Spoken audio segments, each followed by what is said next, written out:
Right, I want to make a hopefully quick video about using your iPad and iMovie to create your presentation. Just some like tips and tricks specific to this project that I think could be useful for you. So I'm going to record on my phone, but then I'm also going to do a screen recording on these, so in the edit I can maybe switch back and forth between the two. So if you haven't seen how to do this, how to get this screen or recording, watch the other video I put up. So we'll start a screen recording.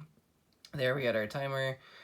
We've got our screen recording going there. It's also recording the audio on here. So I have audio in two spots right now going. So what I want to do right now is I'm going to go into iMovie. I'm going to show you a couple of little tips and tricks. So if you really have never used iMovie on your iPad before, watch one of the other tutorials that I'll post. But when you hit a new project, it kind of allows you to set your media if you want to pick from a bunch of different things that you've been making and things like that. If you got a whole bunch of slides in your pictures, you've got screenshots of your slides or something, you could pull those in. I'm just going to pull in this video that I made for the last video, and I always forget that Create Movie is down here. It sort of seems like that should stand out a little better, but I've got this screen recording that I made during the last video about how to do screen recordings. And so like this was how to do a screen recording. So let's say this was an actual presentation. I don't want to have this whole minute of me just navigating into the presentation, letting it load, waiting till it gets here. So what I wanted to do was come back into here, and I want to clip this essentially right when this kind of screen comes on. So I'm going to tap the clip, and then that brings up some options down here, and I just want to, I don't want to delete the whole thing, I just want to split this right here. I split that into two clips, and then this side that was kind of nothing, I'm going to get rid of. So now I have a nice clip that starts right where I want it. It doesn't show all the like navigating I had to do to get to where I want it. So it's just kind of a nice thing. Now let's say I'm scrubbing through and I wanted to get a little focus in on this picture, right? So there's two ways I could do that. One is to split this and then just pull the photo in between, but then that would kind of interrupt my audio. In this case, I want to keep the audio I had underneath it. I want to just throw a bigger version of this photo over the top. So over here on this side in my media, if you don't know where that is, just this is adding media up here, this little plus sign. And then I want to add a photo from my recently added. I put this one in there. And when I tap it, it gives me some options. One is just add it in, and I think that'll just throw it in right in that spot. But if I hit these dots, it gives me a few more options. What I want to do is a cutaway. So what that'll do is it'll actually throw it on top of this, so it'll kind of cut away from my video to this one for a little bit, and I can adjust the length of this, of course, if I just want a little snip of it over the top. So like here I'm talking and oh, look at that good looking fella. Hey, wow, he looks like Gary Oldman, right? And so now I put that in here, and then I can come back to my normal timeline. So that's how you might, if you don't want to cut away from your audio, but you want to really focus on an image without anything else in there, you could do it that way. Another thing I wanted to show you is how to add that blue screen trick that I've been doing. You notice I'm filming this over my old camp sleeping mat here.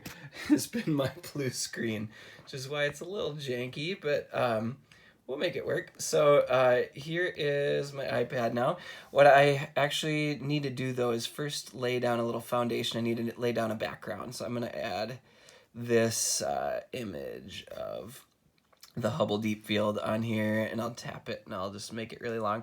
Now notice when I scrub through it, if you watch up here, it's moving, and that's called Ken Burns effect. So if I tap this should pop up kind of down here. And so what I'm going to do is if I turn it off, if I hit that, now you can see the picture's just static. It just stays still. So that's sometimes what's best. But I want to actually do a kind of a little trick, so I'll show you how. I'm going to pinch to the start, so I kind of want to zoom it out as far as it'll let me go, and then this next one will pinch to the end. What I want to do is kind of like zoom way in on it, and so then now when I scrub through this, you can see it's going to kind of like teleport me deeper into this image. So this could be kind of a cool effect just for making your presentation a little more dynamic. making images a little more, having some motion to them. And then I'm going to lay the blue screen over this. So I'm going to come back to my video media, and I'm going to go to back to media. I'm going to go to video this time, and I go to recently added, and I want this one that has this blue screen over here. And then what I'm going to do again is hit my little dots there, and this time I'm going to select green and blue screen. Okay, so I've shot it on a blue screen, and then this is kind of the part that I missed the first time through, was tap a color to make it transparent. So what I'm going to do is tap this blue over here in the zone. It actually does pretty good even with these like little wrinkles. You can see that it gets rid of that pretty fast, and now I have my video of my iPad, which I can kind of scrub around, and this will only be as long as I sort of allow it to be. So if I want more of my clip to show up, I need to make the background longer, and notice how my other clip that's over the top kind of appears as I go. But let's watch. So now it sort of looks like my iPad is hurtling through space. Cool, cool, cool. So that's how to use the green and the blue screen effect to kind of throw this over a moving background. So I hope that these little tips and tricks might help you do this. Oh, I wanted to show you one more thing. So let's say I have some audio in here, but I really don't like it. So I'm going to click on that clip, and I'm going to click on its volume, and I'm going to take that volume all the way out of there. And now what I want to do is add a little voiceover. I want to talk through this right to my iPad. So what I can do now is click on this little microphone, and that little microphone, I'll say, all right, you can just kind of test. You can see, is it picking up my voice? It looks good. Am I too loud? Not too loud. Okay, so now I'll hit record. It's going to give me a little countdown. Deep in space, you will notice an iPad. Wow, that's so cool. It's moving through space. It must have inertia, and there's nothing out there to stop it, so it's going to keep going at the same velocity forever and ever. Very cool science. And then I'll stop it. Okay, and do I want to retake it? Do I want to review? Do I want to like hear? Did it sound okay?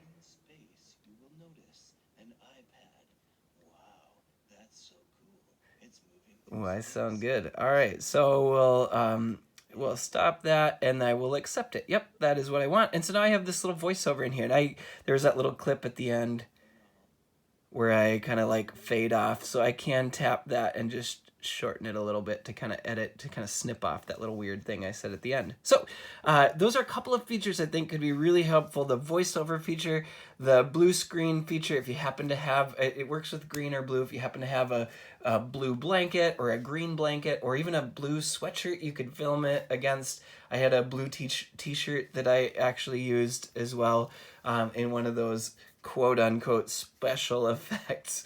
So you could just try that if that interests you, or just this kind of adding images over the top to kind of highlight them, and then of course adding voiceover would be really helpful. So hopefully those are enough tools if all you have is an iPad at home to make your video. All right, good luck. Please let me know if you have any questions.